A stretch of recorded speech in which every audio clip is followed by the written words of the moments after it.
Today I am doing an MSU-1 video, and this is basically the equivalent of a CD add-on for the Super Nintendo. You're able to have support for full motion videos as well as full CD soundtracks. It's truly phenomenal, as you will see. I'm going to do a tutorial as well as how to add these into Hackchi so you can play them on the NES and SNES classics. I'm starting out with my working folder here. And the first thing, when you download a patch for any specific MSU-1 game, it's going to tell you the file that you're going to need to patch. So I have this file here that I need to patch, and you can see the file name up here, Zelda, Link to the Past, and it's from the good set, obviously. I'm going to open up one of my favorite patching programs. It's Lunar IPS. I'm going to open that up, and I'm going to choose the patch.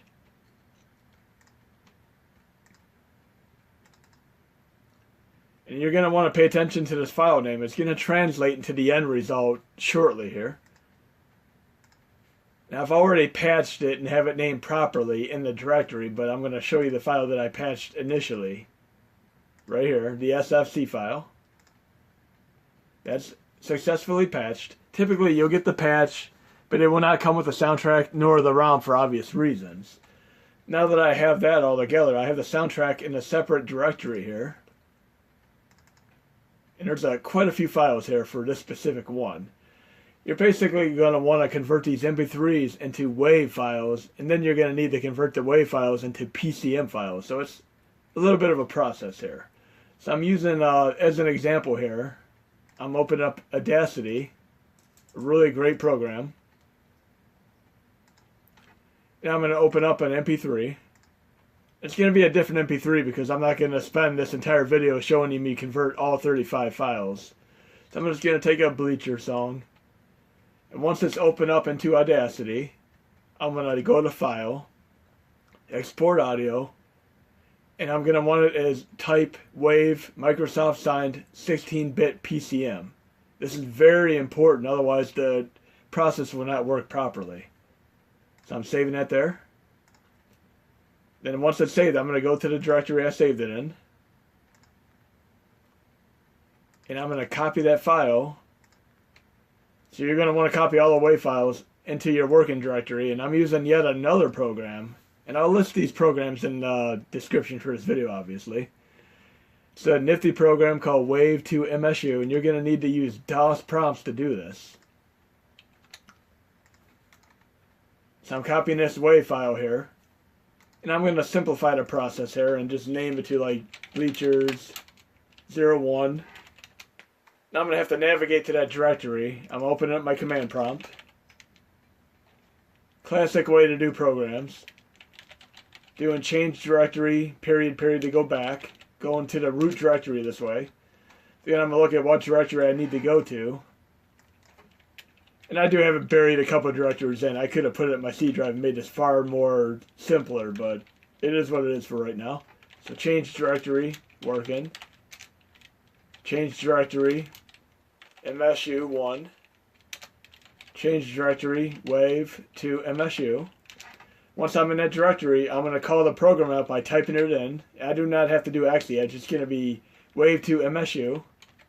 Then I'm going to type in the file name, which would be Bleachers 01 wave. Then I'm going to type in what I want it to be outputted to. Now it's converted into a PCM file.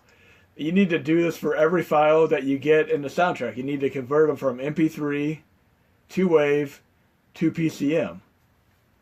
And I'm going to do like a brief list of the steps just to make this a little easier. But once you're done with converting these over, and I did this already, I have all the files here that I converted over from MP3 to WAV to finally PCM. I take all those files and I copy them into the final directory that I'm working with. Because I have the files I need. I have the IPS file which I worked with. I have the patched file that I need. I have the MSU file, the XML file, and a manifest BML file. So pretty much all the files you'd want to contain in the same directory. So to reiterate here, I applied the patch to the SFC file, then I renamed it to the file name that it needs to have here. Then I downloaded the soundtrack separately, converted it from MP3 into WAV into PCM, and then I copied all of the files into one single directory. Now I'm going to go into Hackchi and I'm going to add this. And this gets a little bit tricky when you're doing it through the SNES Classic, because if you don't add it the proper way, it'll convert over to a GNU command line, which we do not want. So I'm going into my working directory again, to the MSU-1 folder, to the final folder where I have this, and I'm going to change games and apps to all files here. And I'm going to add this SFP file, but I'm going to do my little dual GNU method that I did in the previous video. I'm going to 7-zip this file, and then I'm going to zip that 7-zip file. And finally, I'm just going to add just this ROM file by itself into Hackchi. Once that's added, I'm going to go to that file, and it's under a link to the past. I'm going to go all the way up alphabetically until I get to that little thing, and I do have quite a few games here, so I apologize for that.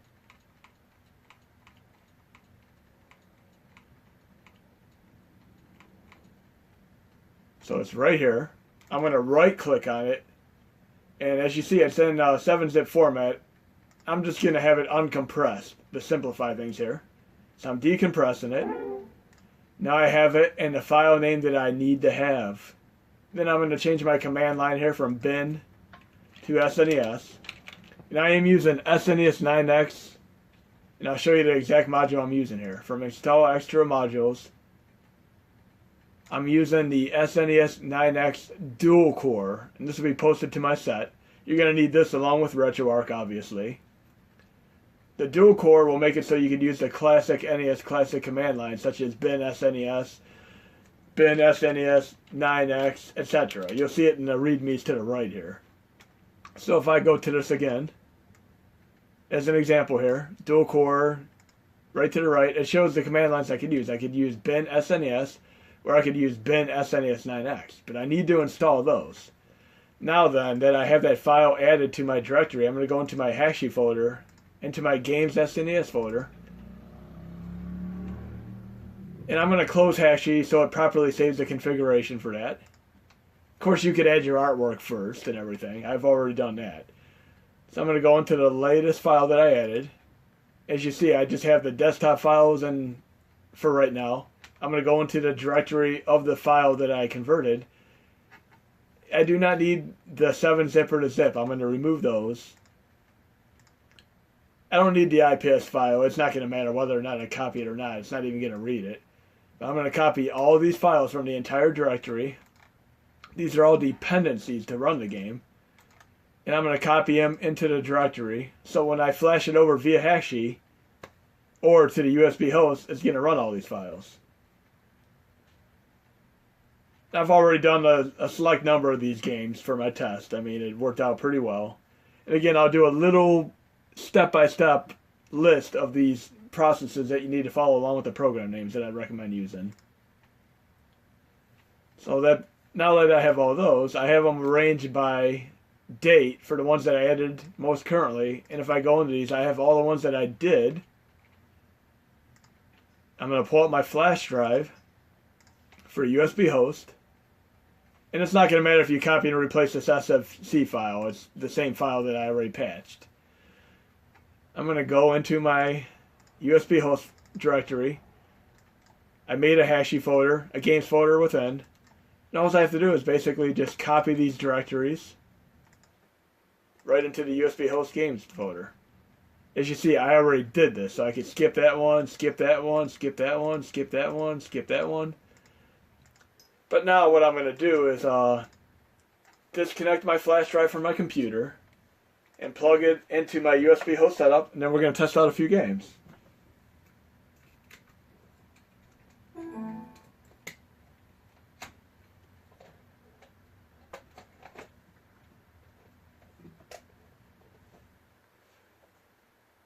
So I'm shutting it down, and then I'm going to apply the flash drive and power it back on.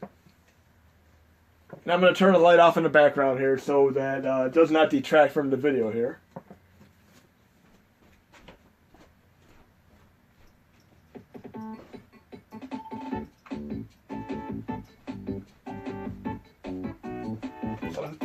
Now we're going to test out some MSU-1 games. We'll start out with Mega Man X.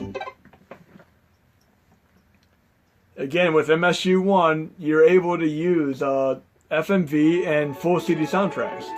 I'm using SNES 9X dual core right now to run these.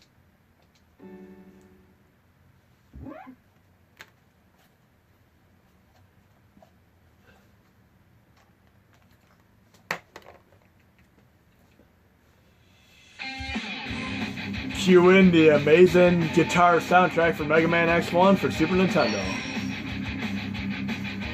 We'll try this out for a minute and see how it translates into the gameplay. I'm really digging the soundtrack here.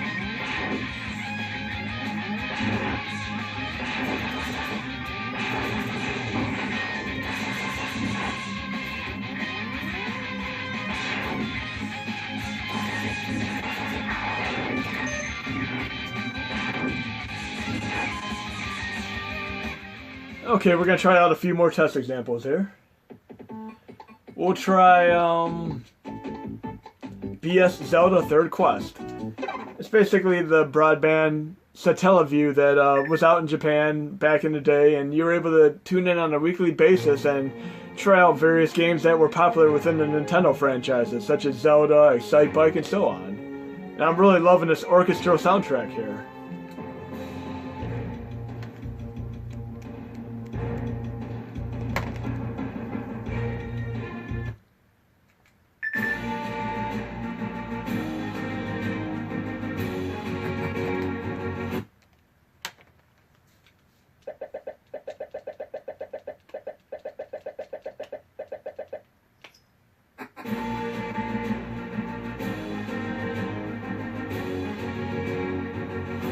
That would help if I get the sword. It's not letting me go any further until I get the sword.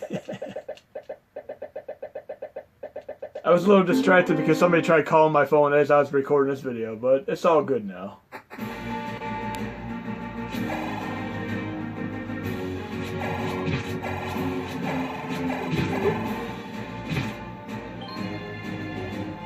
Definitely a new way to experience the Zelda game. Not only do you get the upgraded graphics, but you also get this truly phenomenal upgraded orchestral soundtrack courtesy of the MSU-1 format.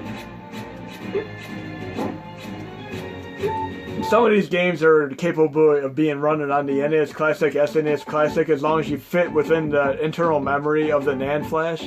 But I would highly recommend running these on USB host if you're at all able to.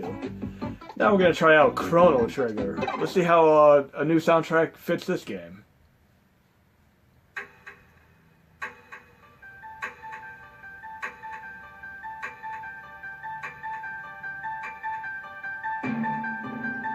Noticeable right from the get-go.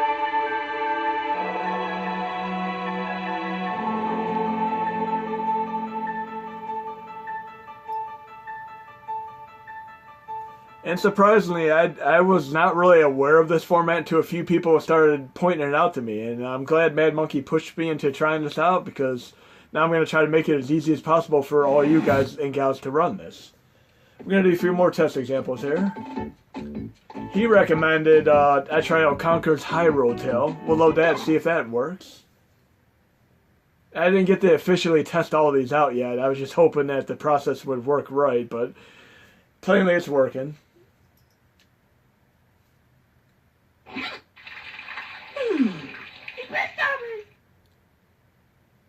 And I love Sega CD, I love TurboGrafx CD, PlayStation 1. Now we have basically the equivalent of a Super Nintendo CD system here.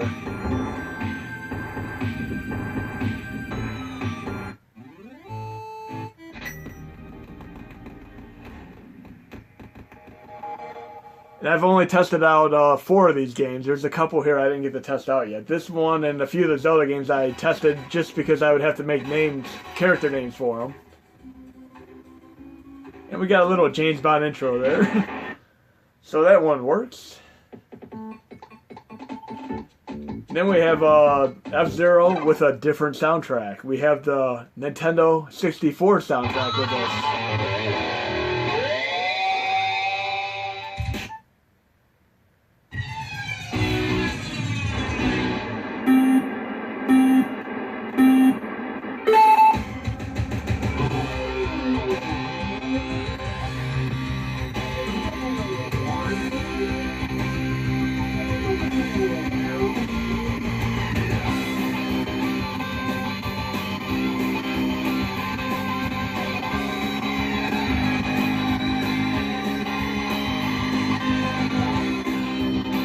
There's also a variant where you could run the GameCube soundtrack with this, but I can't really show you too much of Rock and Roll Racing, but this basically replaces the original music with the official artist. I could load this for a second, then I'm going to quit, just so you get an idea what it's like.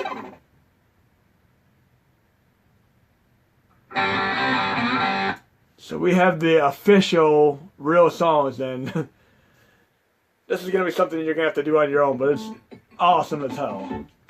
Now we're going to try out Super Metroid with an orchestral soundtrack.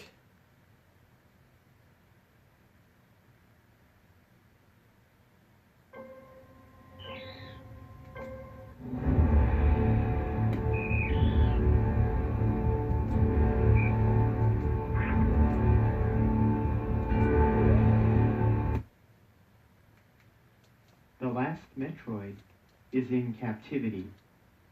The galaxy... And I do realize this is quite a technical video, so feel free to ask questions and I'll do my best to help you guys all arrive at the results that I arrived at. It takes just a little bit to get used to doing the PCM format for sure.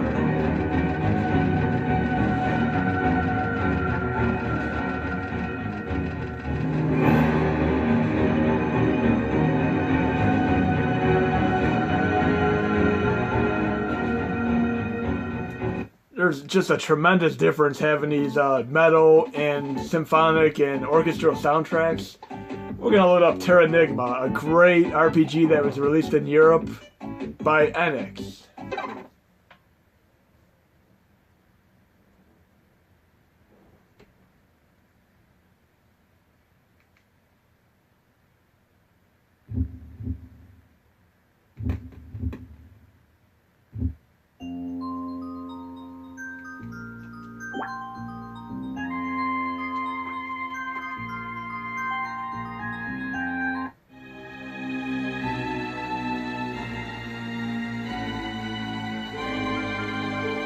And I honestly don't think I'll ever tire of this new format. These soundtracks are just amazing. I love every one of them that I've tested out so far.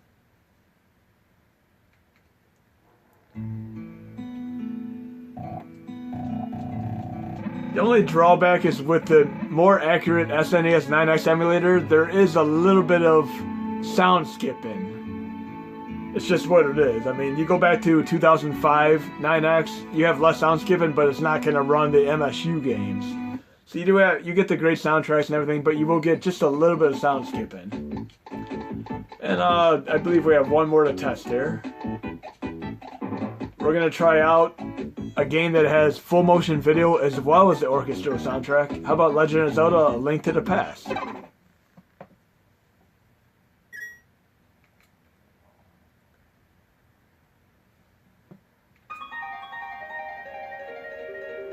And of course I'll do follow-up videos and show more of these games in action.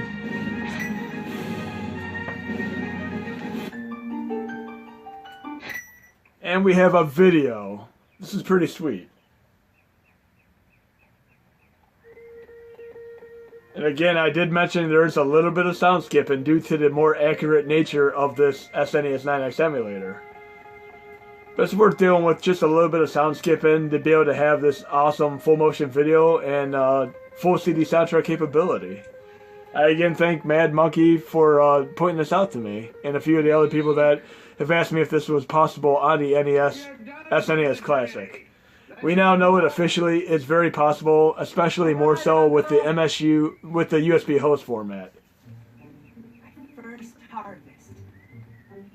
These apples are perfect. Just the right color and shine. Again, I'm using SNES 9X to run this.